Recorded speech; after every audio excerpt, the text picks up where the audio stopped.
Mr. Steven Pressfield. Welcome to the Book Thinkers Life-Changing Books podcast. How are we feeling? Well, thanks, Nick. Thanks for having me here. Thanks for coming up here, making this long schlep out from Boston. Yeah, you live in a beautiful area, I'll tell you what. And we were joking around, you've been here since 1993, which is coincidentally the year that I was born. So, yeah, you've really made it your own. So, we're here to talk a little bit about Government Cheese, your brand new memoir. So, tell us a little bit about the name Government Cheese. It's pretty unique.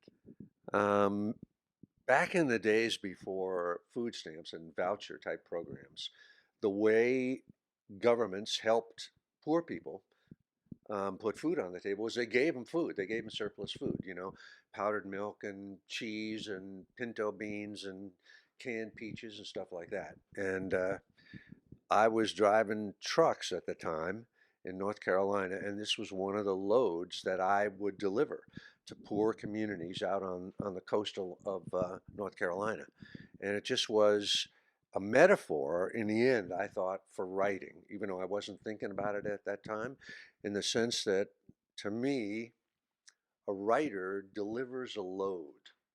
You pull in, you deliver something, and in this case, government cheese and stuff like that was stuff that went on people's tables. It wasn't like you were delivering color TVs or anything like that. It was something that was keeping people alive.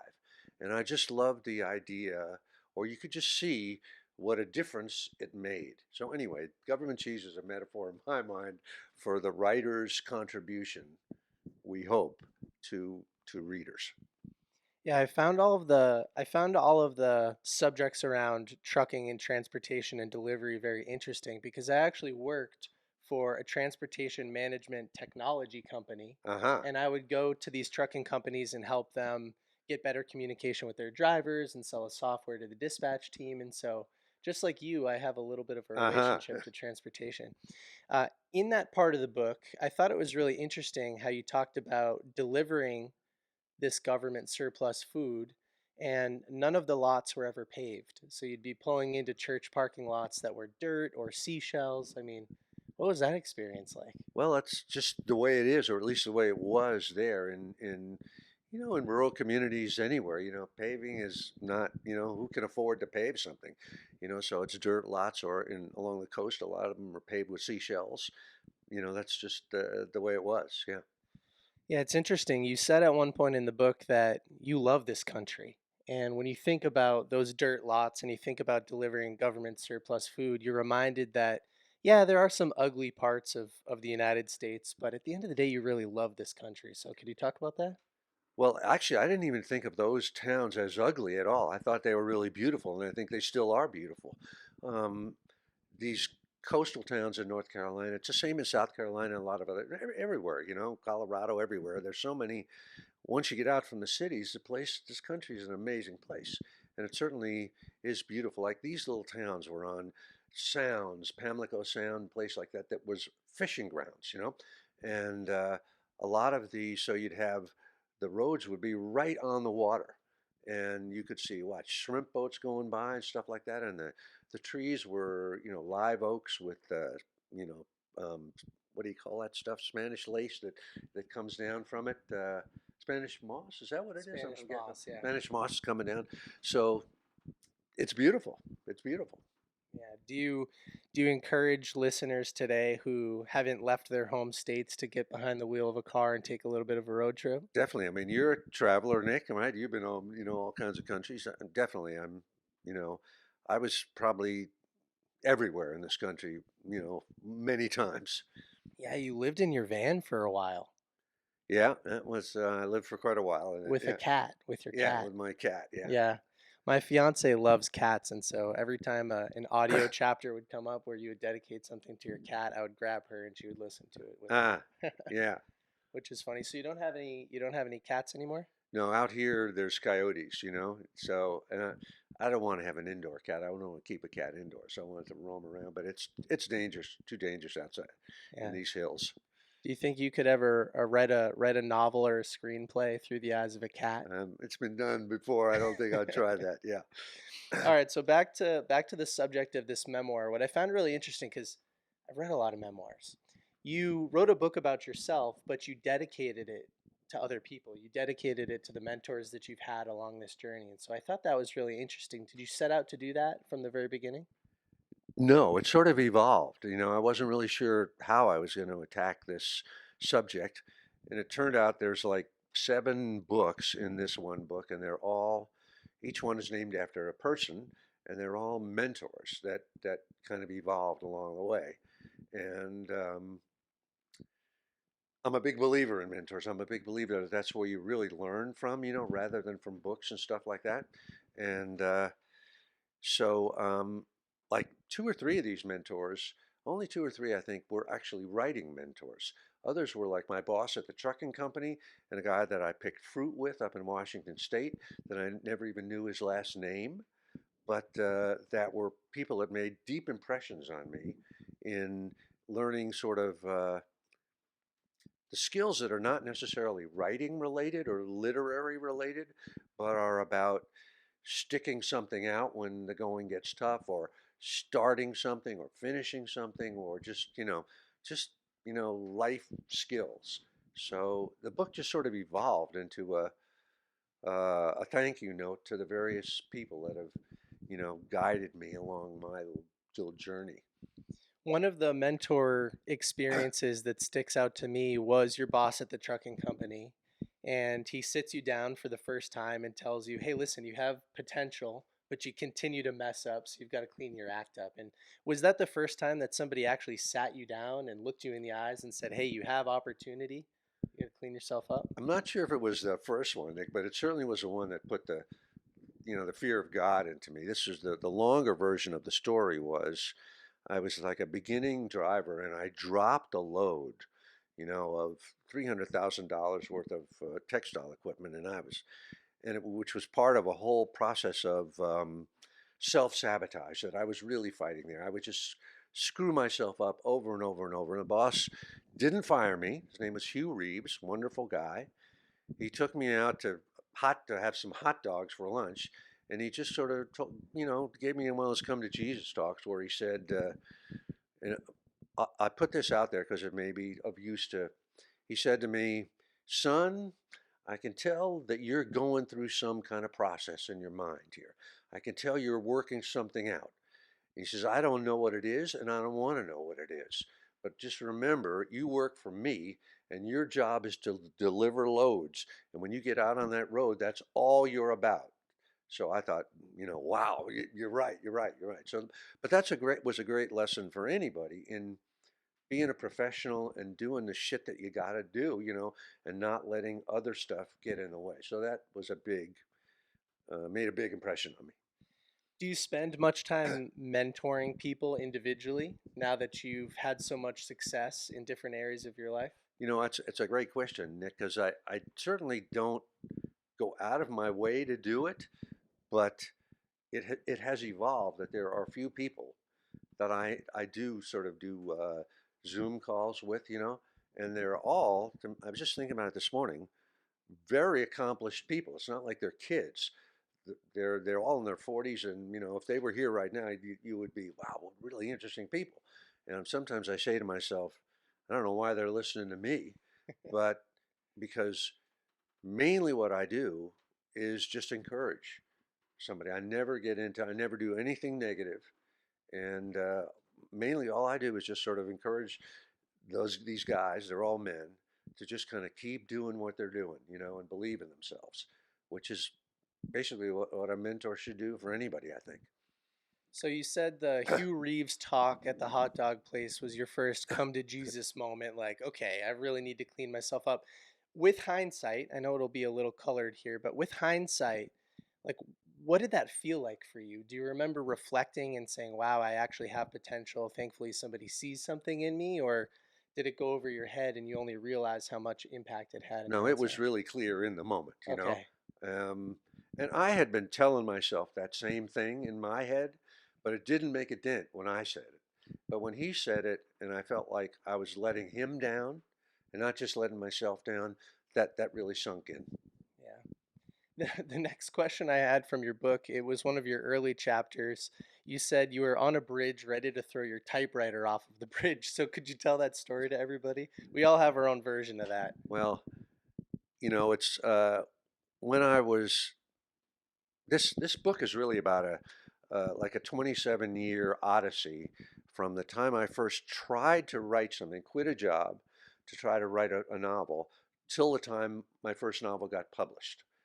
Um, and it's sort of so it's a kind of a writer's journey. And at the very start of this journey, I tried to write a book. I was married at the time. I was a young married guy, and I got right to the end of the book after 2 years of work, and I just choked. I couldn't finish it. I didn't have the guts. Resistance sabotaged me, and I blew up my marriage. Blah blah blah blah blah, and that sort of set me on this long 27-year odyssey, and a lot of which was spent living in my van. And I kept the typewriter that I had with me the whole time, and I never used it once until maybe halfway through when I really started writing. And so it was kind of a symbol to me of my own shame at having failed at that thing. So I kept it, and many times I thought, why don't I just throw this fucking thing into a river somewhere? We can swear on this Yeah, podcast, yeah. right? And I thought, but I never did. I never could quite throw it away. So it just was a sort of living symbol of what I should be doing, but I didn't have the guts to do. Is it sort of like the replica cannon that you told me about during our first interview? You said you keep it on the desk and you would turn it towards yourself when you need to be fired up with inspiration. It's a little bit like that. It's a symbol of something. I do have this little cannon that a friend gave me, and I keep it on my desk as a little bit of a ritual or whatever, to keep me going. I bought a replica cannon as well that I Oh, keep on my really? desk. Yeah. We actually have a few replica cannons. I'll give them to you guys when this is over. Oh, that'd be Yeah. amazing. No, I like to call that concept play bigger triggers. It's something I learned from an author named Evan Carmichael. And he says if you can keep motivational artifacts in your office space, you'll pick up that energy subconsciously and you'll motivate yourself. So he Oh, tries to keep inspirational messages around him. And oh. I that's like how the I way interpreted oh, what I you like the said. way, because I thought to me, it's just superstition, you know, but I do believe that, like, I'm a big guy for picking up pennies off the street, Yeah.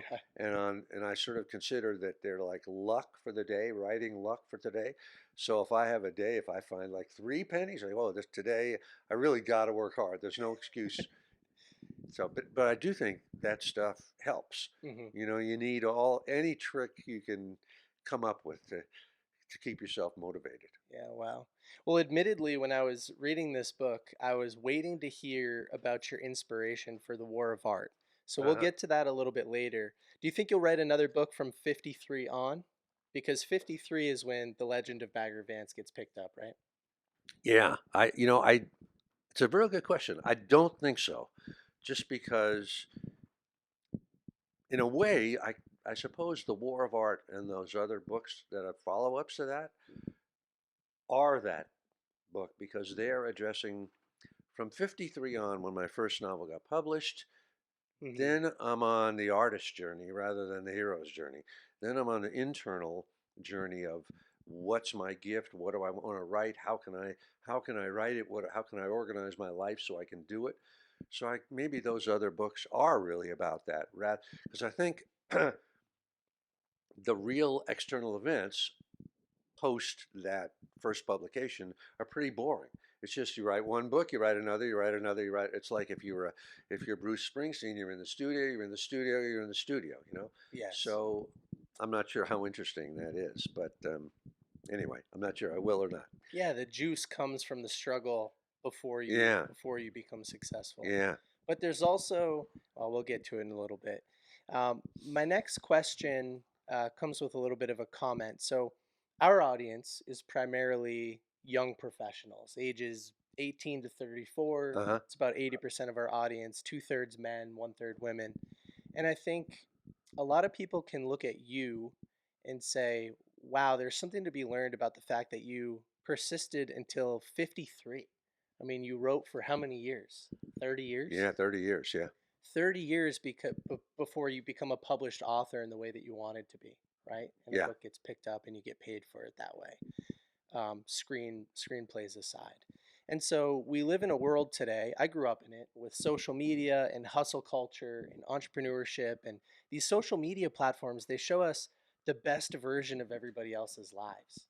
And so I'm wondering, do you have any advice for young professionals that feel like they want it tomorrow? I mean, not many of us can really envision ourselves working for 30 years before we reap what we sow.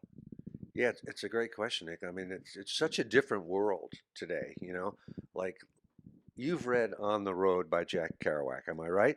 I If you're going to tell actually, me no, I'm going to be really sorry to hear that. yeah, I actually have not. Well, have you heard of it? Yes, no, of course, of I mean, course. in the days when, I'm 79, so when I was coming up, um, there was a whole different ethic of how you would live your life. Obviously, there was no such thing as social media. Hmm.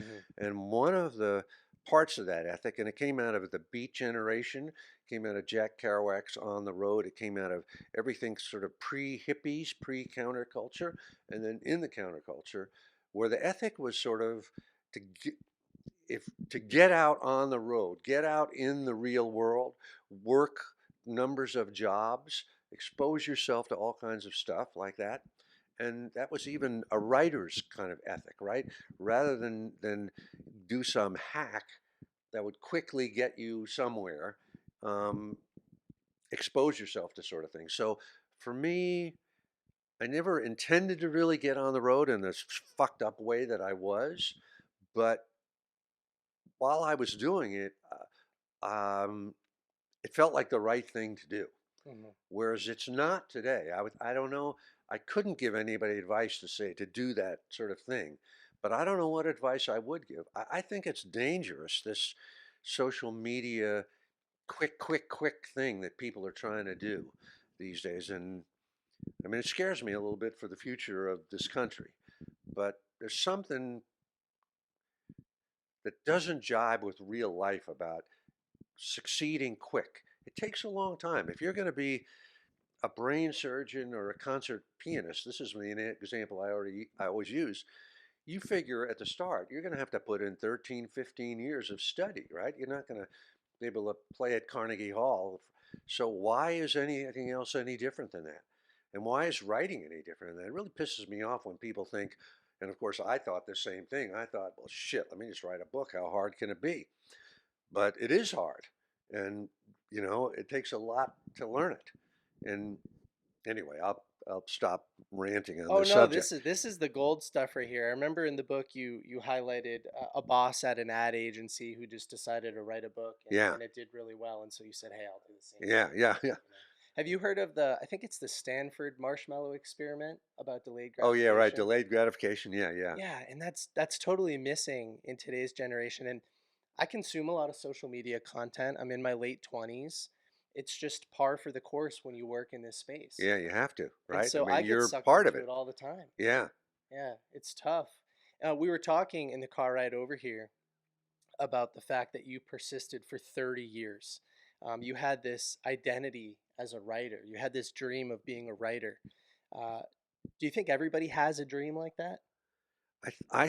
again, I don't know because Yeah. I can't, but I think maybe the problem that a lot of people are dealing with today, young people, is that they don't have that passion or they haven't identified it. And maybe they feel pressure because a lot of social media, including my stuff, puts pressure on people to sort of find your calling, find your passion. I imagine that certainly, you know, I didn't really, during this whole 30-year period, I really didn't have like a passion to become a writer. I was just trying to sort of write my way out of a sort of hellish situation that I was in, and I felt like that was the only way I could do it. And it took years before I actually sort of began to like it.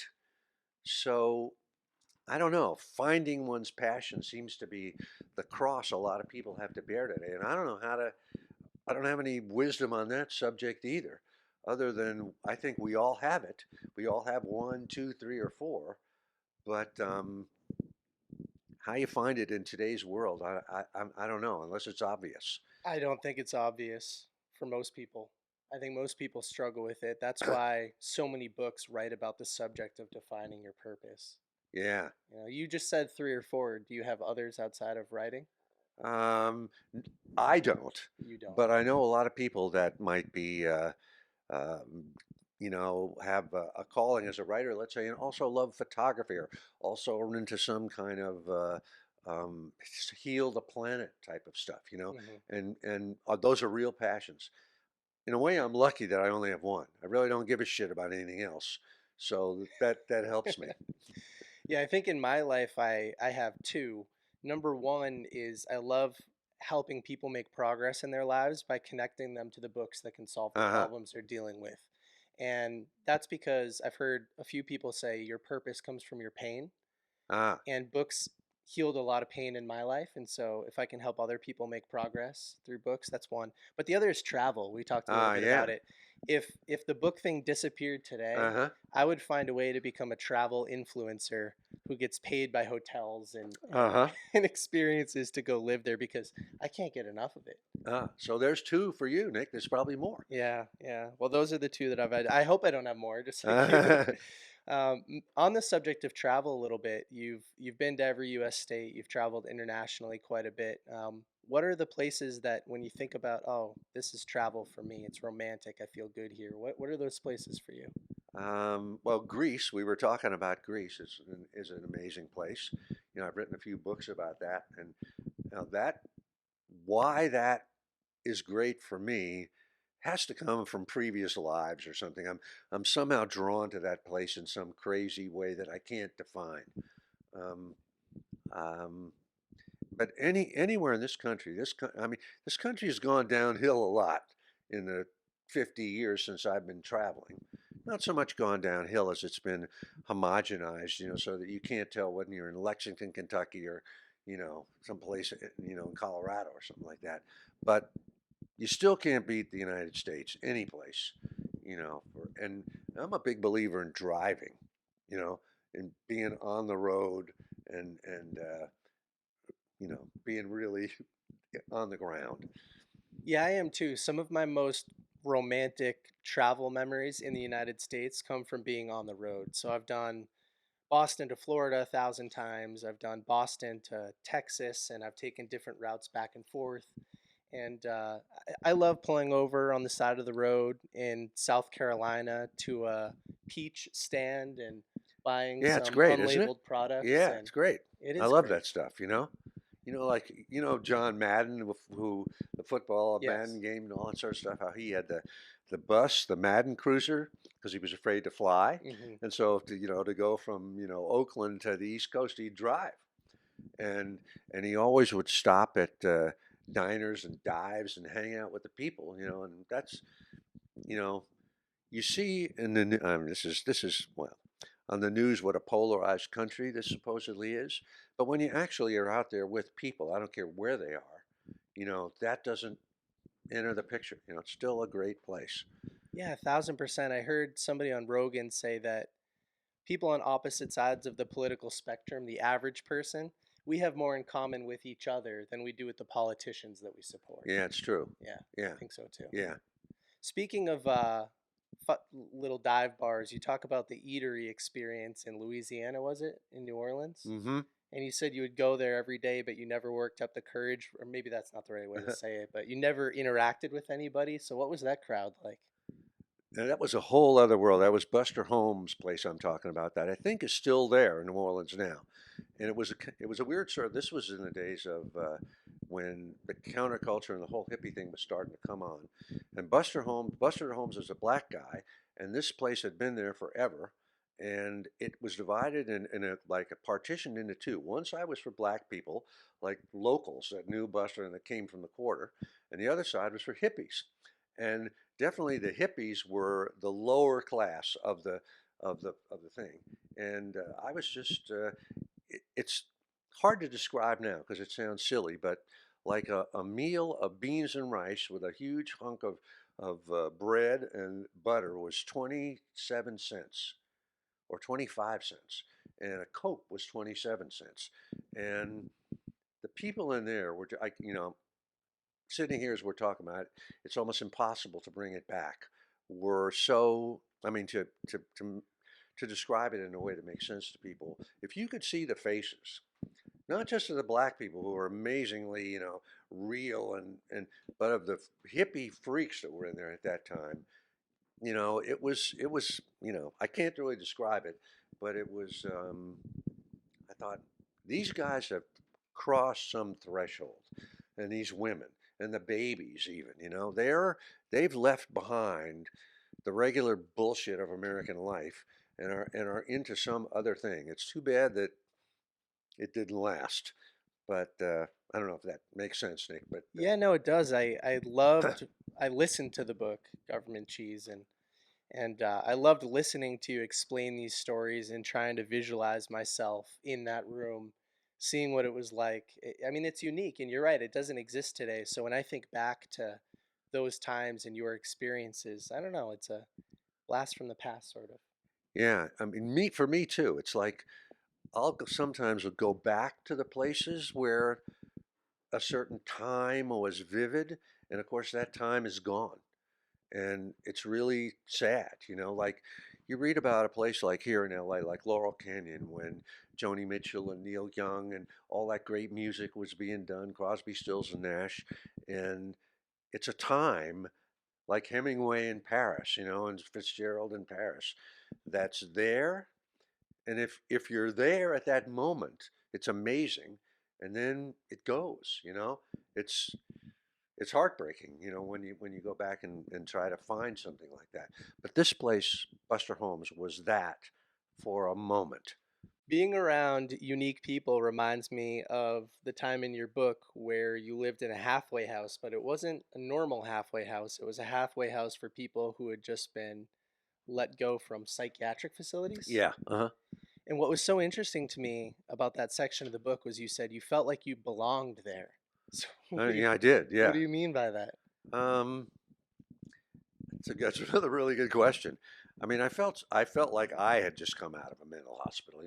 I felt like the same crazy stuff that these guys were dealing with of trying to reintegrate into society. It was men and women, and also we used to in this halfway house. We'd hang around the kitchen in the evenings, just drinking coffee and talking. There was no such thing as social media or anything like that.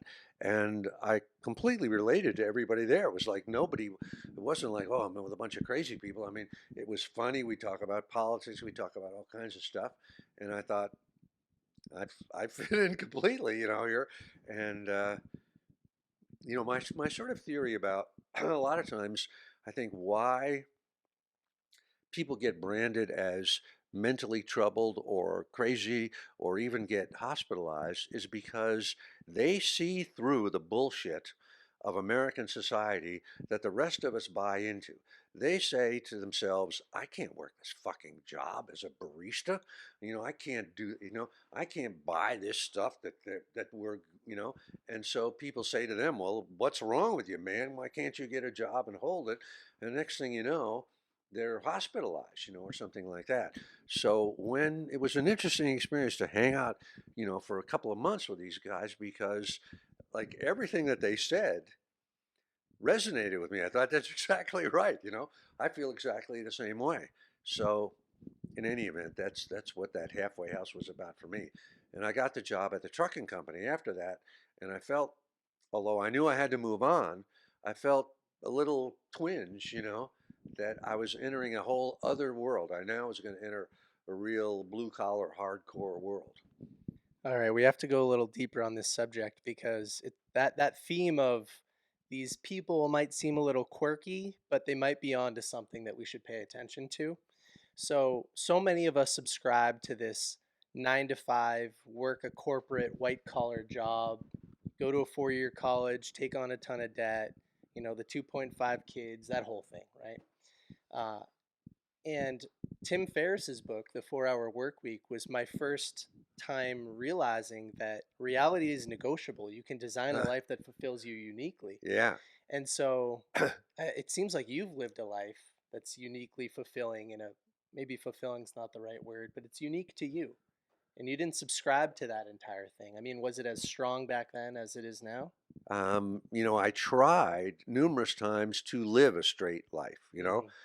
I worked in advertising agencies like 3 or 4 different times in New York, and could have theoretically gone down that road, but I would always come home from work so depressed, even with really good people who are still friends of mine, and working on supposedly challenging stuff that I just had to keep trying to write something in the evening. But I do think that the whole idea, like there's a part in the book where it's talking about picking fruit in Washington State, and the guys who were like fruit tramps, who really basically lived like riding the rails.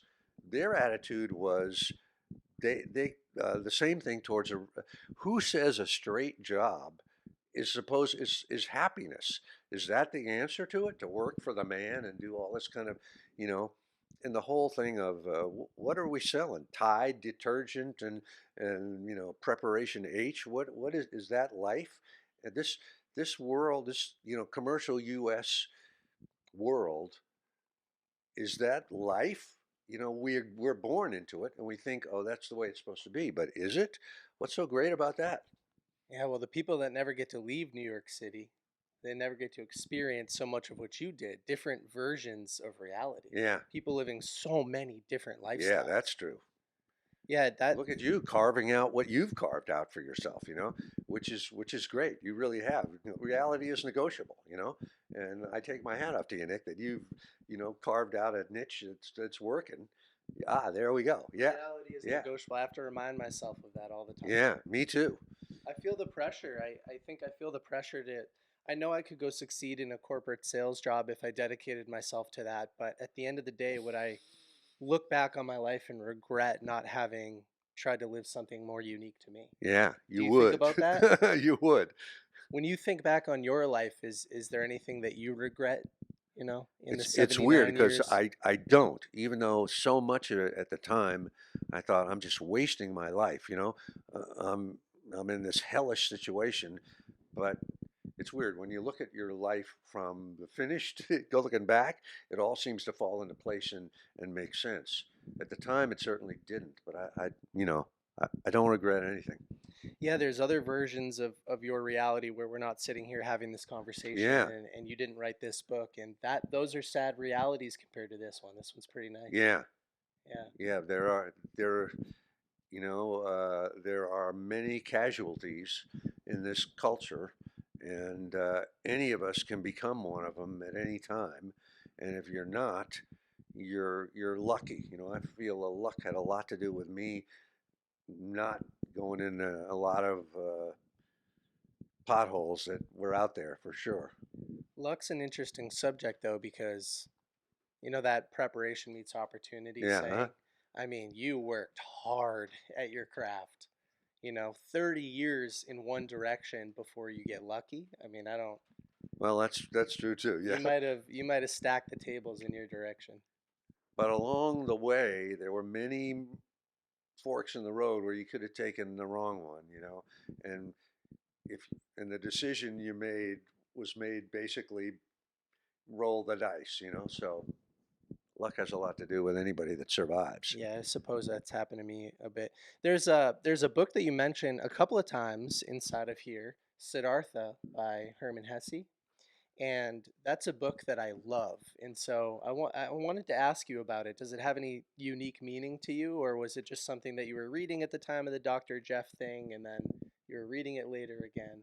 I mean, I've always been kind of a reader of Eastern culture and Eastern religion, in a kind of dumb way of like, well, maybe there's an answer here, never really understanding what it was. But, I've read that book a few times. I even read it in German, believe it or Oh wow. not.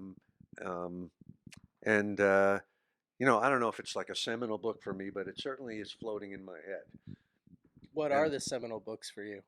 Um, well, two that I always cite as like, although I don't know if this would relate to anybody else, is Hemingway's The Sun Also Rises and a book called The Moviegoer by Walker Percy.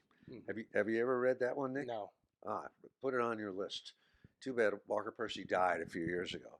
But those are just great. I think for the style of writing of both of those things, so that I've tried to copy, so vivid, so simple, so cinematic, both of them, and so those are two that really have that stand out for me as touchstones. I read them once a year, just and then they never get old.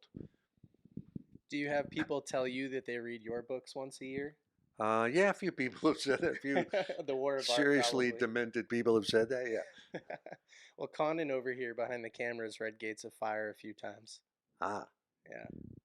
well, I like that. I like that. He Yeah. also feels that in a past life he was Greek, so Ah, that's well, probably why. maybe we were. Yeah. So, Stephen, going back to a conversation that we had before the cameras were rolling a little bit, and I guess a little bit during this podcast, 306T, your love for starting up a truck. Is that something that you still think about? Could you ever get behind the wheel and do it again? I haven't done it again. 306T was my truck at this particular company, and there is something, I go into great as a detail about how you uh, prep a truck and how you start it and how before you even shift into first gear. And for me, I don't know why, I loved every aspect of that. Crawling under the truck and adjusting the brake arms and making sure that all that sort of stuff. It was, I think, for me, I grew up in a kind of a sheltered middle class life, so that I really didn't know how to like do stuff that people do, fix car engines, do that sort of thing. So driving trucks was the first time that I ever kind of actually got a handle on something mechanical or actually knew what it meant. And that was sort of that was a great thing for me. It really fed some sort of manly thing. I don't know what it was, but the smell of a diesel engine, the sound when a diesel kicks in, um, the thing, just for while we're just talking here, one of the things you have to do, at least in, I don't know how diesel engines even work these days, but on a cold morning, since a diesel engine has no spark plugs and it only fires by compression, you had to crawl under the truck into the engine compartment with an aerosol can of starter fluid, that was heptane and some other, I don't know, like nitroglycerin, and lift the cover and spray it into the cylinders, Hmm. and then the thing would start. And that to me, I don't know why that was so much fun, but I felt like I don't know what, like somebody working with an elephant, in the circus to get the elephant to move. But in any event, I'm glad you picked that up, Nick, because that was really meaningful to me, really in some crazy way. If somebody was reading this book from a third party perspective and they didn't know much about what happened after 53, they would probably say you did have two passions. You had writing and you had trucking. And I think you had a passion around trucking. I mean, I guess even that's right now, true. you I would you say warm that. up to it, and I can see how much it meant to you. For me, I also grew up in a sheltered middle class family and didn't use my hands very much. And I ran a house painting business when I was in Uh, college for 2 summers, uh-huh. and I had to learn everything about the exterior of a house. And so, not as manly as trucking, but that was my version of getting my hands dirty No, for it's the first important, time. isn't it? It really is. Yeah, it's like an evolution almost, Yeah. you know, a step into It's adulthood. an apprenticeship in some kind of crazy way, and particularly using your hands to do something. Yeah, there's a moment, since we're in the trucking vein, in the book where your lights go out and it's raining Uh, and it's at night and you can't fix it. And I think you said you were crying, Definitely. definitely crying, and you felt helpless. And I think you said shame. You felt a lot of shame. So, what was it about that moment that triggered those feelings? And why were they so prevalent in your life at that time? And it's a great question. It's really sort of what happened was um, the power to the lights in a truck comes from the cab and goes back through a plug into the trailer. And somehow that plug had gotten mangled. It had fallen onto the ground. And so I had no lights. I'm driving at night. And I knew that I'd get, I couldn't fake it. I'd get pulled over by the first cop and I'd get fired. And uh, so I had to figure out this plug that had like 6 or 7 different wires. It had to go to 6 or 7 different little holes, and it's raining and it's cold, and I have no idea what I'm doing. And this sort of went back to sort of the sheltered middle class life, where I'd never really had to um, solve problems like that in the moment where you just have no, and it seems like a silly thing. It's just some lights on a truck. It's not like you're under fire in combat or anything like that. but really broke me down. I mean, I was in tears because I just knew that this was my weakness, that I couldn't solve something in the moment. And I finally got it figured out after like hours. And I just hoped, and in some way that went into my DNA and got me a little bit over some of that. But that was a real, another kind of seminal moment that I think it those are the skills you don't learn in school. You know, you have to learn them under fire in the moment, and that's why it's great to put yourself through that if you can. Yeah, I think everybody reading your book or listening to your book has their own version of that story. At least I hope they do, because you're right, it is a seminal moment. And for me, I don't think I've ever shared this story on the podcast before. I was running my house painting business. I had a bunch of my college friends working for me, and I underestimated uh, the price for a house to get it Ah, done. And so we move forward because revenue's revenue, and I'm competing against some other people running house painting businesses. So we do the job anyway, and it's not done very well. And I had some homeowners when I do the final walkthrough and I ask for the check, point out a few things. But this house was terrible. I uh-huh, mean, and this guy really let me know it. uh-huh, I mean, it was his home. It was his uh-huh, family's home, uh-huh, and it was done very poorly. uh-huh, And I remember I went home and I got in the shower and I cried uh-huh, because I didn't know how to deal with it. I said, okay, let me call my boss who's mentoring me. Let me figure out how we're going to do this. I'm way under. I don't have the budget for these guys to come back and work on this. I'm going to have to do it myself, I think, but there's probably 50 hours of work left to do. And there were only a couple weeks in the summer left. I had to go uh-huh. back to school, and I had no clue how to handle it. But I'm so happy that I went through that experience. And what did you do? Did you do it yourself, Nick? I paid these guys to do it out of my Uh-huh, own pocket, uh-huh, and I went back to school with less money in my pocket than I wanted to. Way less money, but I paid these guys to come back and help me do it, and I worked on it as well. uh-huh. Yeah, there were a few jobs that I had to go back and touch up But what a myself. great lesson! What a thing that sinks into your bones and you never forget It that. does sink into your Yeah, bones. Yeah, it really yeah. does.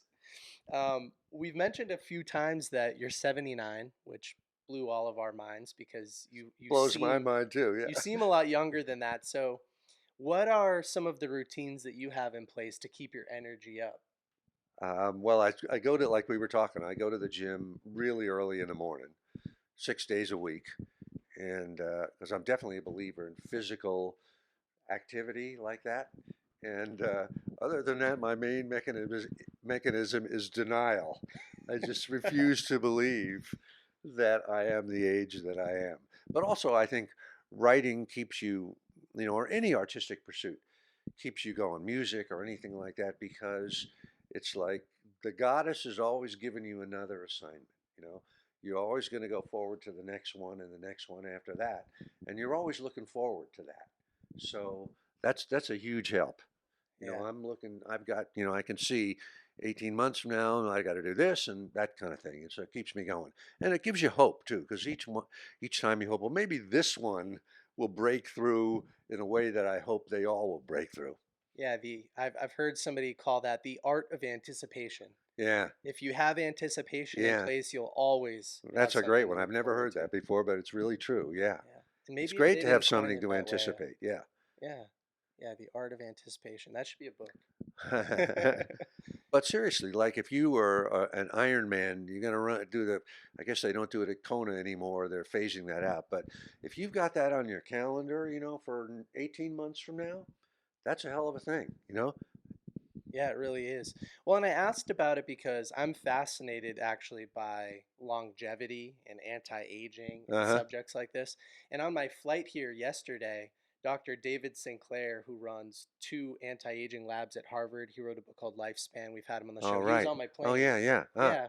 So he was flying out here yesterday, and he reminds me that there's so much human potential as far as energy and mental faculties go. So that's why I was Yeah. curious what was unique about your routine. But maybe it's just denial. Well, I think there's something to that. It's like, society tells you that at a certain age you're supposed to feel a certain way, right? Like, right, Joe Biden is he gonna run? Is he not gonna run? Everybody puts up the number, whatever he's gonna be, 80 years old, and they say, well, 80 equals X, you know? But who says that's true? You know, my dad was an old man at 60, I'm sorry to say. And that was just, I think, what society tells you, you know?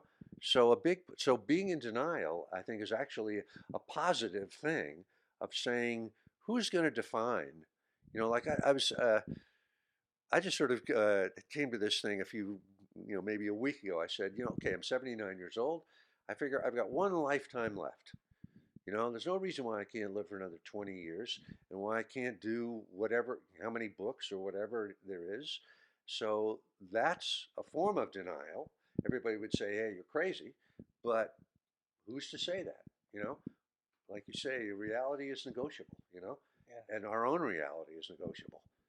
Yeah, it truly is, and the mind can do amazing things. And in in the book, you talk about this period in your life where you were writing every day, and you'd wake up early in the morning, and you would eat liver and eggs because bacon and sausage weren't up to the task, essentially.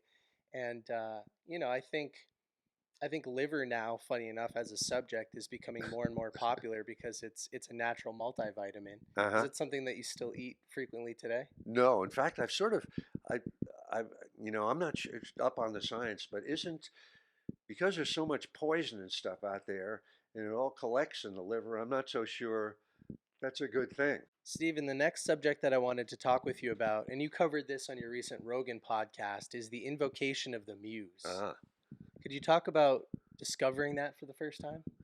I had a mentor named Paul Rink, who's one of the books in this book, and this was when I had first I had never finished a book, and I had saved up $2,700 that I thought I could live for a year on, and I moved to a little house in Carmel Valley, California, and uh, and Paul lived down the road from me, and every morning I would have breakfast with him, and he was a writer, and he would kind of school me on. He'd tell me what books to read, and he'd give me all kinds of stuff like that. And one of the things that he showed me was the invocation of the Muse from the Odyssey, from Homer's Odyssey, the T.E. Lawrence translation, Lawrence of Arabia, and uh, this is the segment of the. It's the very first 26 lines, I think, of the Odyssey, where Homer is invoking the goddess for inspiration, and it starts out, "O divine poesy, goddess, daughter of Zeus, sustain for me this song," etc., etc., etc. And he gave me this really seriously, and I had never even really thought about the muse or another element of another level of consciousness Hmm. or another level of reality, the gods and goddesses that live above us. And the Greeks, as we know, believe in gods and goddesses and that they interacted with the world. So that I've kept that ever since. I even have it in my office now. The page that he typed out for me. It's broken into four pieces now, fallen apart with age, but it's absolutely the ground uh, reality that I believe in as far as writing or any kind of creative art. That it comes from somewhere else, and that the you can't command that somewhere else. You can only invoke it. That's why they call it the invocation of the muse, which is basically a prayer, and it's basically asking for help. And it's an expression of humility on the artist's side. It's sort of saying to the goddess, I know I'm not doing this. I know it's coming from you. Please help me. And Elizabeth Gilbert of Eat, Pray, Love, and Big Big magic. Magic, Yeah. she's a big believer in that in her own way, where she'll actually speak out loud to the corner of the room and say, "I'm stuck, help me," that kind of thing. I absolutely believe in that, So I, Paul, my mentor, he taught me to kind of say this as a prayer out loud every morning, and I still do. And it's real. So to paint a visual for everybody that's listening, you're essentially like a vessel for some external message that's flowing through you onto paper so that it can bless other people. Yes, that's Yeah, it. yeah. When did you Now you first? participate too. You, the writer, Mhm. participate too, but the whole process is coming from some other place. I find it fascinating, and I've read Big Magic by Elizabeth Gilbert, where she talks about this too. And then obviously you touch on it in your books. I think it's a fascinating subject. And so, do you stumble across a lot of people who read that invocation on a daily basis now? No, I don't. No, you But don't. people, if they did, wouldn't tell me necessarily. But um, I certainly think that any any artist, filmmaker, whatever, that's been doing this for a while and beating their head against the wall knows that this is true, that it's coming from, and in some way, I think, um, you know, the little artifacts and the rituals that people do, that's kind of a form of it too. I think one does acquire a certain humility over time on this kind of thing. Yeah, I know in your conversation with Rogan, he was so the recent one, he was so interested in this subject, and I think it's because he's really into psychedelics, and Yeah, that's another way yeah, to access this different level of consciousness and become familiar with it. yes, Yeah. and certainly to impress upon yourself in vivid form that there is something beyond just the conscious mind. Have you participated in any psychedelic I experiences? did in the '60s, Okay. but I haven't done any of that, ayahuasca or anything since. I wouldn't do it again. Why not?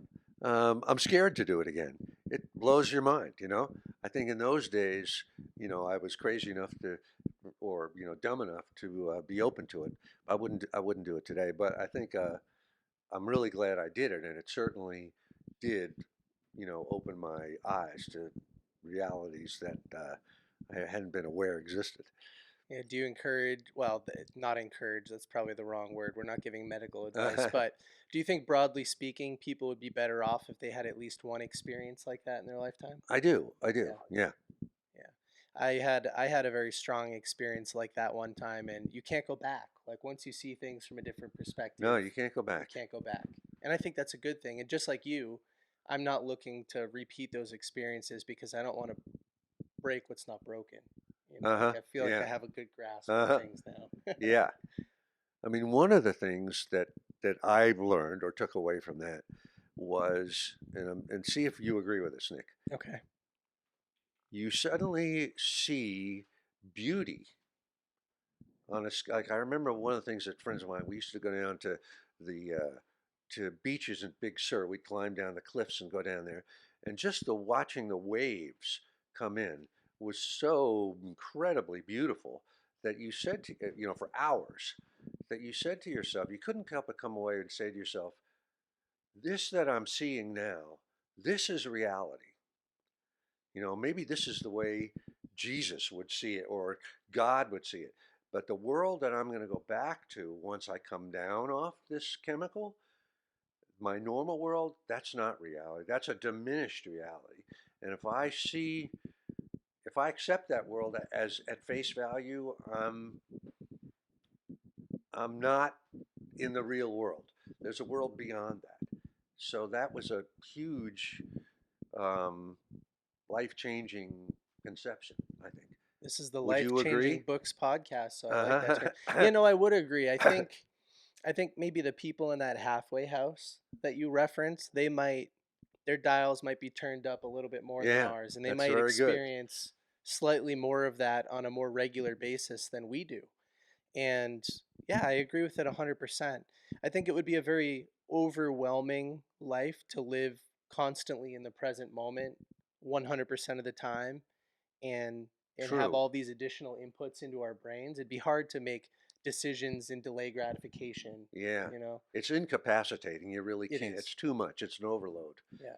So to function, we do have to sort of shrink the aperture, but the aperture can be opened too. Yeah. Yeah, no, it definitely can be. It's such a fascinating subject. All right, to wrap up the podcast, there's something you didn't cover in this book that I want to ask about a little bit, which is your articulation of resistance, the war of art. Where did this idea come from to put it on paper, to battle it? It's what you're most famous for in the nonfiction space. And so I'm curious, where did that come from? Well, resistance, as I define it, capital R resistance, is basically self-sabotage. And this whole book is about nothing but self-sabotage. It's really about my struggles against my own demons that were trying to sabotage me constantly. You know, when I dropped the trailer, when I screwed up the plug with the wires, all of those things were my demons of resistance. And and what was it resistance to? It was resistance to answering my calling as a writer. It was resistance to that typewriter that I carried with me for 20 years and never touched. So that's where, and I'm convinced that because I've gotten so many emails from people over the years, that it's universal, and It is. everybody deals with it. So so this book and this story, these 27 years, were sort of where I became aware of this force called resistance, that I call resistance, that nobody ever taught, nobody teaches you about it, nobody identifies it, and and so this is sort of really kind of the story of how it became so vivid to me, and the various strategies that I've used to try to overcome it. So that's where it comes from.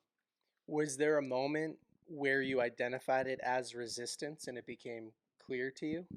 Um, that's a really good question. I don't think there ever was. It just sort of evolved. Uh, I don't know. There wasn't any moment when I sort of said, "Oh, this is the word," but it was just this force that to me sort of radiates off a keyboard, a repellent force to stop me from sitting down and doing my work. That was just, for years I thought I must be the only one feeling this. Nobody else must feel this. And then I kind of realized, no, other people feel this too. But yeah, so no, there wasn't any real actual moment. No, Hmm. or if there was, I missed it. Yeah. Yeah, you say painters that can't get themselves to paint, Yeah, writers that can't get themselves to write. I mean, business owners that can't get themselves to go out and grow their business. I mean, everybody has their own version of resistance, and I find it fascinating. The first time that I read The War of Art, I was mind blown because it makes so much sense. It's as real as gravity, yes, right? that's what it is. It's a force of nature, an objective force of nature, just like gravity. It doesn't seem like it. It seems very personal. It seems like it's saying to you, Nick, you don't have what it takes to do this. Who do you think you are trying? But it's not personal. It's completely objective, just like gravity. And it's self-created, Yes, right? It doesn't exist outside of your own mind, yes. which is also Or it's self-credited. I'm not sure where it's coming from, but yes, we give it meaning by believing it. yeah. All right, we'll wrap up. I know we're coming to the end here, so thank you so much for this conversation. I hope we gave everybody in the audience today a brief glimpse of what they can read about in Government Cheese, your memoir, and I found it fascinating. I really enjoyed the book, and so again, thank you so much. Is there any message you'd like to leave our audience with today? Only that if you are struggling along a sort of a journey like my government cheese journey, that cut yourself some slack. It's a long process. That's the way God planned it. And, it really can't be rushed.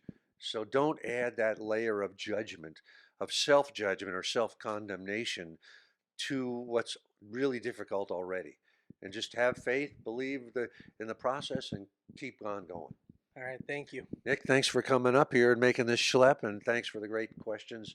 Thanks for having me on Book Thinkers. I appreciate it. You're the best.